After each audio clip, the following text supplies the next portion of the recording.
hello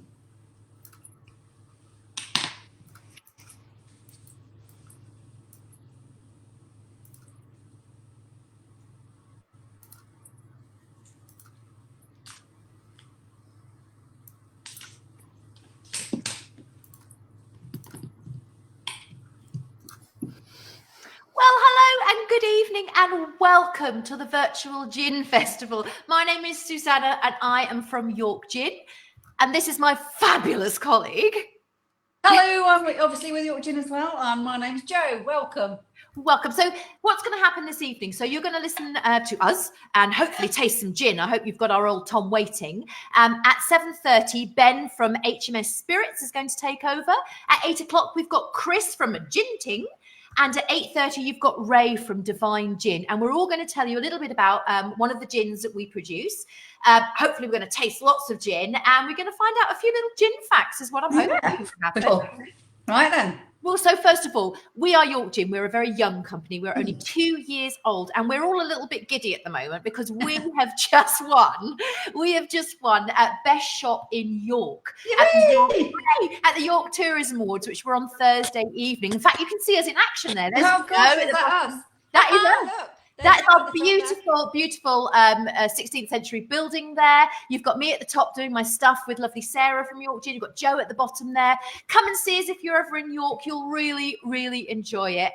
We love having people into our shop. We've got 5 different gins to taste. You can try all 5. We love it when you try them.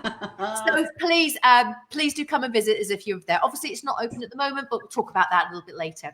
During this evening, we can see your comments, but we can't see your names. So please keep putting your comments. I might even have to put my glasses on to read them, but yes, I've just popped mine on. Well done, Jo. A little. We'll let Jo read the comments because I can't see anything anyway with them. So what we'll do is we better start first of all by shall we get tasting something? Definitely. So get your old Tom out. So hopefully you were all sent an old Tom. That's not a euphemism. It means open your bottle. So you were all sent this size old Tom. That's actually one of our classics. I've got this size old Tom. Great big one as well. Mind you, there's not much left. You can see it's my favourite. It's always Jo's favourite. You know what? There's no one gets out of York Gin shop without buying a little bottle of Old Tom. Because she doesn't have anything to do with it. Right, so look, what I'm going to ask you to do before we start making cocktails or adding to anything is pop a bit in over some ice, give it a swish around, and actually just taste it neat before you do anything with it. Stick your tongue in there, swish it around your mouth, get the flavours going. I'm going to do it with you. Here we go. Oh my. Oh my. Now, this is our London Dry, with obviously syrup added to it. It says syrup, it suggests it's sweet. It's not sweet, but the ingredients are angelica, pink peppercorns, bronze fennel, star anise, and the white rose of Yorkshire, which is obviously the emblem for our county there. So see if you can pick out any of those flavours. Well, you know what I get? I definitely get the star anise for sure, and the bronze fennel. And I think what it does, it's just so mellow. That's really what I get with it. So the beauty of Old Tom is it's a fabulous cocktail gin. So what we thought we'd do is we would make some really simple cocktails that you don't have to have fancy machines or gadgets or anything like that. We're just going to make 2 simple cocktails. Now, I'm going to start by making a Tom Collins, which is a classic cocktail. And in about 10 minutes time, give you a chance to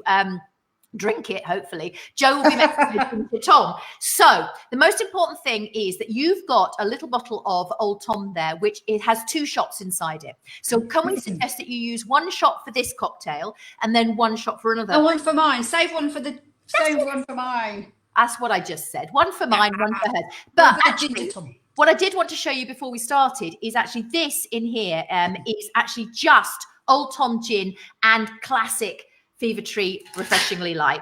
Big wedge of lemon, absolutely can't go wrong. You don't have to make it in cocktails. It's a fabulous cocktail gin, but you can just drink it with tonic. You can drink it on its own. Jo does. Well, as I will tell you, I like it neat. It's a fantastic digestive. Yeah, she does. And as you will find out if you ever join us, and we'll talk about the quizzes we do on a Friday. But if you ever join us, you will find out she drinks everything neat. So what I'm going to start with, you don't even have to have a cocktail shaker for this, but I am going to use a cocktail shaker just because I'm a bit fancy. So you've got a little bottle with 2 shots. I want you to use half of it for this one.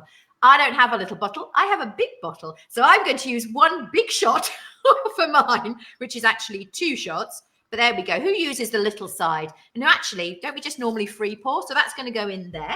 I'm going to use, it would be hard. If you're just using 1 shot, it would be half a shot of lemon juice. But I'm going to use a full shot of lemon juice there. So in that goes.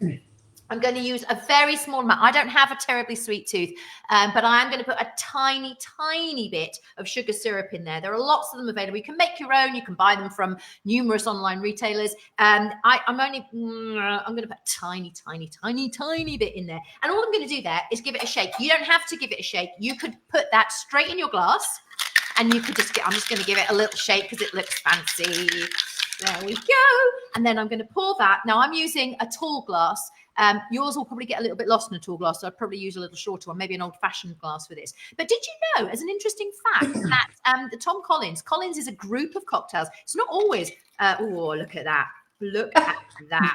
Sorry, I'm just distracted by my fabulous cocktail. And what I'm going to do is I'm going to top that up with some soda water. You could use tonic. You could use just sparkling water. You could use more gin. You could use more gin. You could use more gin. There's only 2 shots. This is one of our lighter cocktails. There's only 2 shots in here. But what I am going to use now, Joe, you're going to have to help me out. What are these cherries called? Oh yes, it's actually pronounced maraschino. Lots of people mispronounce it, but it's actually a marasca cherry. It's a morello cherry grown in Moravska, which is in Croatia. So it is actually pronounced maraschino. All right. Well, I'm going to put 2 of maraschino cherries. I like it. And I'm also going to put a little lemon wheel. I've done some wheels today, so I'm going to put that in there as well. And I've got my lovely metal straw. Very good. Straw. I'm going to give it a whoosh up. Sorry about this, but my cat needs letting out. Won't be a sec. Thanks, Joe. Right. So, oh my word. Do you know what? What I really like about that is the lemon juice brings out the lemon that's actually already in the Old Tom. And actually, that's really good. I don't like my cocktails over sweet. Now, at our quiz we do on a Friday, we were making Queen cocktails yesterday with Dubonnet and gin. And I just found that Dubonnet a little bit sweet. That is much more my style. That is absolutely fabulous. Yes, more gin. It's always the answer. More gin is always the answer. Right, so I'm just going to tell you a little bit about the history of Old Tom now. What is an Old Tom? What does it mean? Well, actually, it's very hard to know exactly where the name came from. And cats and gin have always been linked to. Nobody really knows why. It's all lost in the mists of time. But one of the suggestions is that there used to be a big sign of a tomcat, which meant that gin was available at that venue. That was one suggestion. Another was that a tomcat actually accidentally fell into a vat of gin and changed the flavour. I'm not sure about that. The one I probably like best personally, although everyone's free to choose, is that there were 2 Thomases who were working in a distillery. There was Thomas Chamberlain and his apprentice Thomas Norris. Now, actually, they ended up making a very good product, and the younger one set up a gin palace in Covent Garden and started selling something he called Old Tom, which I think was probably an homage to his master. But a gin barrel that had the name Old Tom on the side, it became synonymous with a bit of quality. So I think it's probably most likely to be that. But I mean, Old Tom was drunk in absolute gallon loads. Because what happened was that the gin that was produced at the time wasn't that great. The distillery process was a bit rough, and so they would make it taste a lot better by adding this syrup to it and make it a lot more palatable. They put all sorts of nice syrups and whatnot in it to disguise the fact that they put sulfuric acid and who knows what in there, likely to kill you. I know, it's like formaldehyde, wasn't it? They put it. That's right. Absolutely shocking. Anyway, so it was drunk in the shed loads until about the 1940s, when people their taste grew a bit more towards the dry. They preferred the London dry, and also by that time the distillery process had worked itself out, and you no longer actually needed to add something to make it taste nice. So that was that. And it's actually come back to us in about 2007 with Christopher Heyman, who came and decided that we would resurrect the Old Tom, and hurrah for him. Because hurrah you now have in front of you. Well, the good news is, England's best Old Tom. It's official. It is England's best Old Tom. We'll talk about the awards in a minute. Exactly. You tell us how it's made, darling. Okay, yes, I will, of course, because what we do now, we just talked about a London Dry there. Now, that's quite an important thing. A London Dry means, and I'm sure you all know because you're all big gin buffs, but a London Dry means that nothing can be added after the distillation process. So officially, an Old Tom is not a London Dry, even though it starts life as a London Dry. It has a solution added to the end of it. You already know what's in it. Joe's already told you. But here is a picture of the fabulous Andrew. Yay! Now, Andrew Pern, we'll give him a big clap. But Andrew Pern, and actually he's got his head chef next to him there, and our director Emma, who's in the middle there. And let's not forget his puss cat. Oh, let's not forget the puss cat. We always take pictures of Old Tom gins with cats because it justifies. In fact, last week we did our whole quiz on cats and gin. It was amazing. But what we've got here is, of course, we don't need to forage to make our gin taste better. Our gin already tastes great. So what we're actually doing is trying to make a different type of gin. So Andrew Pern, he just goes outside his front door, basically. He has millions of fabulous restaurants within the Yorkshire region. And my personal favorite, his original restaurant, the Star at Hareham. It is the classic, fabulous Michelin-starred restaurant. Amazing kitchen garden there. So he doesn't have to do the foraging lark and go into hedgerows and stuff. He's got this fabulous kitchen garden. He pulls up everything that we need to go in that. He then adds a tiny amount of brown sugar to that and makes a solution. Now, officially, that's called a syrup, which makes it sound really sweet. But it's not. It is not sweet. So people get a little bit confused because they think, it's really sweet. It's still a dry. What do they call it? There's a word for it, isn't there, Joe? What's that now? What do they call it? There's a word. There's like a little phrase about an Old Tom, isn't there? Is it the missing? What is it? The missing link between Geneva's and the London Dry, because it's drier than Geneva's but sweeter than a London Dry. Yeah. Well, that's a very good thing. Joe, tell us about, because we are very, very lucky at York Gin. We are. So, tell us about the awards. Well, we launched it last year on World Gin Day, and it was born on World Gin Day, and we launched it at Junipalooza. And since then, it's gone on to win Best English Old Tom. So you're actually tasting the best that this country has to offer. Exactly. It also won the International Wine and Spirits competition with 98%. Can you believe that? One of only 6 gins in the whole world to get that score. So obviously got outstanding at that one. Yeah. It's also won the Spirits Business Gold Award. So you're drinking a spot of goodness there. Well, what we like at York Gin, we like a gold medal. That's what we like a gold medal. We love a gold. In fact, here they are. Here they all are. So as you from left to right, obviously we've got London Dry, which is the base for all of our gins. That's amazing. It's been described as perfect. Then we've got Roman Fruit, which is a hibiscus flag. Gives it that lovely pink colour. Strawberries, blackberries, raspberries, and apple. I'm moving on to Outlaw, which is our Navy strength gin, 57% bad boy. It's basically the London Dry with boots on, bit of extra botanicals in there. And Old Tom, and Grey Lady, which we created for the local theatre who have a ghost called the Grey Lady. So that was for York Theatre Royal. It was so popular that we actually decided to produce it for ourselves as well. And why hasn't she got a sticker? Why hasn't she got a sticker? Do you know why? She's never been entered in a competition, but when she does, she will. She will indeed. For sure. We are so lucky because our gins, if we say so ourselves, make great gin. And it has what they have. We don't even need to say so ourselves. No, it is there for us. It is there for us. We are very, very lucky. So I've just seen a few questions coming through about tonic to gin ratios. Yeah.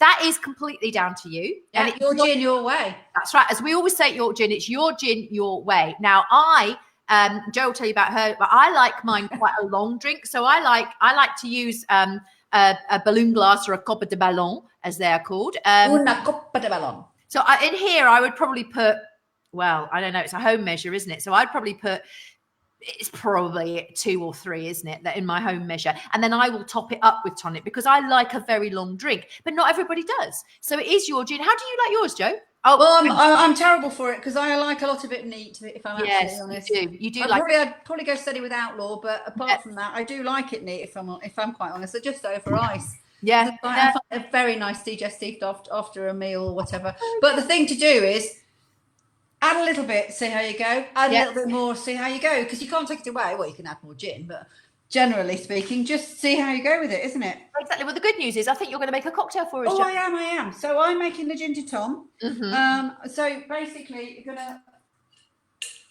Here's one I started earlier in true Blue Peter fashion. So I've got a whole lime squeezed into here with some mint leaves. I've muddled those up earlier, so they're all nicely muddled. And then I'm going to add my Old Tom. It's actually 4 measures of Old Tom. So I'll be on the floor by the end. I know you will. 3. Well, don't mind if I do. There we go. In with 4 measures of Old Tom, and just the right amount of ginger ale is actually one of these cans of Fever Tree, the small ones. So if I pop that in there, here's some ice I've put in earlier, obviously, and my ginger ale. Top it right up there. I've also added some, just a little few scrapings of fresh ginger because I actually quite like the fire. That's not necessary, but I do actually like that. I'll give it a little stir. So cheers. Let's have a see. Cheers, Jojo. Have a little taste. Oh, yum tea, yum scrum. That sounds amazing. So what we do at York Gin, on every Friday, obviously our shop is closed. We're really sad that our shop is closed because we love working there. But what we do, just to keep sort of everyone happy and to make sure we have a bit of fun as well, on a Friday night, we have what we call our Friday night gin in. So every week there's a sort of theme. It's 6 o'clock on our Facebook page, which is York Gin Facebook page. So it's Joe and I. Basically, what do, Joe? We generally get rather tipsy and have a laugh. We work hard at getting some fun questions together, and it's all, there is actually a rhyme and reason to it, but along the way we make a few, we drink a few, and we have a laugh. We do. So it's only Friday nights for an hour. It's 6 o'clock. You don't have to watch it live. You can watch it after the event. There's always a link to it on our Facebook page. But what we thought we'd do, and one of the reasons we do it is because we raise money for charity. So we're currently raising money for St Leonard's Hospice, which is one of the hospices in York, which is an amazing organisation. But of course, and of course the Cats Protection League. We do gin as well. We do. So what we thought we'd do, we've only got a few minutes left. Obviously, everyone has a short time. What we thought we'd do is we just give you a taste of what we do on a Friday night to see if you like it. If you like it, join in. There are no right, we don't care if you get all the questions right or you get none of the questions right. As long as you're having a gin and tonic. As long as you're having a gin. You can put your answers in the comments. You can keep them to yourself. You can write them down. You can do whatever you like. It is just for fun. All right. Having said that, on the gin quiz on a Friday, quiz on the gin get together, there is always a gin prize giveaway. And a discount code and a discount. So you can save yourself some money and have a bit of a laugh. And I think there's a code coming at the end of our little presentation as well. So stay tuned for that. So what we thought we'd do is we give you a little flavour of what we do on a Friday night. So if you're ready, we've got question 1. So you're up first. It's right. It's my question, and it's all about the film Meet the Parents. Now, Meet the Parents has the very, very, very lovely Robert De Niro. But what I would like to know is, in Meet the Parents, which gin-based cocktail does Robert De Niro's character drink? And he drinks them throughout the film. Now, eagle-eyed listeners and viewers, I have already mentioned this cocktail, so you're in with a clue. That's a massive clue. And there's a little bonus point there. Tell us the cat's name. What is the cat called in Meet the Parents? But the main question is, which gin-based cocktail does Robert De Niro drink throughout the film? Very nice. I love that picture of him with the pussy. It's so fun. I do too. Right then, now over to moi. So there should be a picture coming up any second now. There it is. This is called a Puss and Mew. What was it for? And how did it work? There's got to be a story. And how did it work? There's the original one there on on the right hand side, the very first. Mhm. You can't see it, but it does actually say Old Tom under there. And on the left is a fabulous one we have in our shop, which was made for us by Pure Palette. So he looks a right grumpy old character, doesn't he? He does. He is the original grumpy cat, that one. He is hilarious. And people want to buy it all the time. And I know. we're not letting them buy it. We always have to frisk Susanna down when she's on, in case she's had it into her handbag. Exactly. There are lots of right answers coming along. I can see the comments coming in. Most of you are right. Yeah, someone's got the Pussycat right as well. Brilliant. All right, the next question. So this is a phrase that somebody said. Who said this? He said, "I don't know what reception I'm at, but for God's sake, give me a gin and tonic." And this one is multiple choice. Was it Dennis Thatcher? Was it Boris Johnson? Or was it Freddie Mercury? I don't know what reception I'm at, but for God's sake, give me a gin and tonic. Was that Dennis Thatcher? Was it Boris Johnson? Or was it Freddie Mercury? There you go. It wasn't Susanna Baines. It might have been me, actually. All right, if you keep dark, We're losing our time, Joe. We're always I'm speaking. Right then, on to moi. Next question. Oh, I'd love to go out with this girl for a night out. Do you know what? The only time I ever enjoyed something was when I accidentally got gin in the something. What does she actually do? Accidentally do? Fill in the missing words. I love that because you could put all sorts of things in there. Keeping it clean. Keeping it clean. Let's not do that, Joe. And Joe, I think we're staying with you for the next question. Oh, is it me again? Yes. Good Lord. Okay then. Oh, don't you just love this? Of all the gin joints and all the towns in all the world, and she had to walk into mine.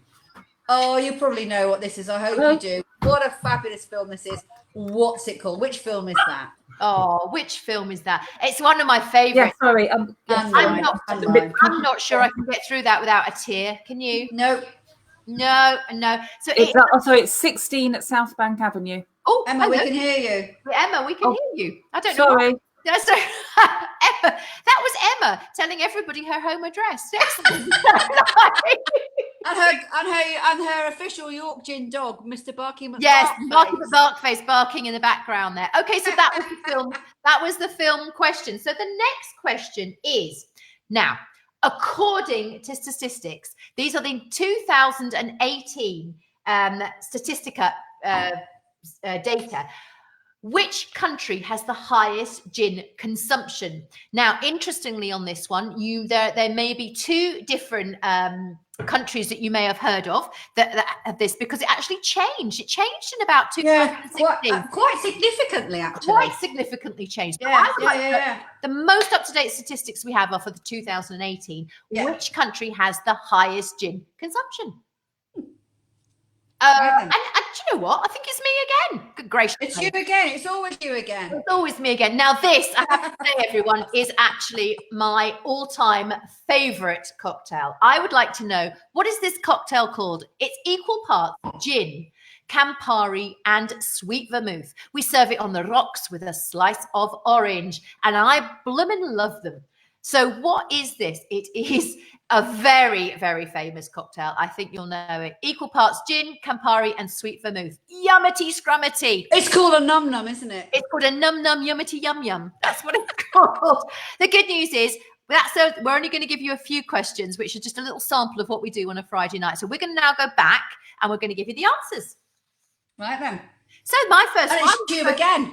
It's me again. The first question, Robert De Niro. Loads of people got this right. It was, of course, the Tom Collins. And as a little bonus, the pussycat was called Mr. Jinx. Now, the reason why Robert De Niro was drinking Tom Collins's throughout the film was because he'd been in an earlier film called Casino. And he'd used the alias Tom Collins as in his character to open safety deposit boxes in Las Vegas. So the filmmakers all thought it'd be a really nice thing to do, like a sort of homage, whatever you say. I like that. I love a connection. I like a connection. Back to the original film. So yes, you drank Tom Collins's. I'm actually nearly through mine, and I'm really enjoying it. I'm putting a dent in mine, but I'm steady. I'm being steady. Right. Okay. So moi. Question it's my turn now. So yes, what does this amazing thing? Do you know this was the world's first vending machine? It's called the Puss and Mew. Mm-hmm. And what happened was there was a gin act in 1736 because London had become well, let's be honest, completely and utterly drunk. Yeah. And so they thought they ought to sort something out. So Parliament passed this act in 1736 saying that you'd have to pay 50 quid if you wanted to sell small amounts of alcohol. Okay. Now, £50 is worth about 7,000 in today's money, and no one had that kind of cash. But there was a soldier slash spy who was down on his luck. It was Captain Dudley Bradstreet. He was looking at a way to make some money, and he read through the act several times and actually found out that if you couldn't be seen and no one could identify you, you could actually sell small amounts of gin anonymously. So what he did was he went and got himself this massive wooden puss cat made and stuck it outside his door. Yeah. Made it known through the populace, if you like, that if you put some money in the cat's mouth, he would sell you some gin. So the people would come along and go, puss, puss, have you any gin? And he would go, mew. Mew. The jaws would open. Yeah. In would go the penny or the tuppence. Yeah. And out would come the gin. Captain Bradley would pour the gin through, and it was so popular. Honest to goodness, I mean, lots of people copied it subsequently, but his neighbours couldn't even get in their house. The street was so busy. Can you imagine? Can't you? That's everybody was desperate for a bit of this cheap gin. So yeah, it worked very well. World's first vending machine. But is it also not great for social distancing as well? Yes. Yeah, that's it. Your gin, you know how to sell your gin. Go open the shop. There you go. Nobody needs to see us. It just passes through. That's right. Darling, we're staying with you, I think, for the next question. Oh, no, it's me. It's me. It's of course. Who is it? It's, of course, Dennis Thatcher. I don't know what reception I'm at, but for God's sake, give me a gin and tonic. It was Dennis Thatcher. Now, Dennis doesn't look thrilled there. And Maggie just is looking at her. I don't know whether it's wine or champagne, but she's looking at it as if to say, this is not York gin. That's what she's saying. That is exactly what she's saying. Give me another York gin. Darling, what else would you want? Over to you. You'd need a gin and tonic if you were following your famous wife around all the time. Would indeed. Let's be quite honest. Next question to you, my sweetie. It's me. It's all about the lovely Phyllis Diller. And what does she... The only time I ever enjoyed ironing was when I accidentally got gin in the steam iron. Can't believe it. You, Phyllis. Can't believe it. Why would you be doing ironing? Oh, do you know what though, Joe? Do you know those what's that water called that you put in your irons these days? It's all got flavours in it. What? Like for eau de lange. Yes, all that sort of business. There should be a big one. We could do juniper smell as you're doing your ironing. That'd be an amazing idea. That is a great, great idea. Oh, York gin, Emma, if you're listening. Yeah, we know she's listening because we just heard her. But if you and your Barky McBarkface want to make one of those. We are staying with you, my lovely. Oh, is it me again? Oh, yes. Which film is this? Of course, it's Casablanca. The lovely Humphrey Bogart and Ingrid Bergman there. And the cocktail that they asked for with the gin in it in the film was actually a French 75, which is a gin and champagne based cocktail. Oh, you've got to cry. You've got to love it. You've got to have a gin. We love that. Now, I've seen some very interesting answers coming through for the highest gin consumption for the country. I've seen some really strange answers coming through, but actually also lots of right answers. At the moment, the answer is Spain. It is Spain. Now, if you Googled this, you naughty people, if you Googled this, you may have come up with the answer Philippines. The Philippines was the highest until a couple of years ago, but these days it is Spain. And Joe, have you ever seen a Spanish gin poured light? I'm not being funny, but when we actually normally have our gin, it's very, very light. So what we normally do is we pour until we say stop. I've got a funny feeling we've stuck. Oh, is it me? I'm back on again. So the good news is the answer to that one is Spain. The answer to my last question was, of course, Negroni. Negronis are my absolute favourite cocktails. I drink them throughout my time in Italy. They are just utterly, utterly delicious. Sadly, everyone, we've run out of time. I think we've been cut off on our prime. Thank you so much for joining us. There is a discount code.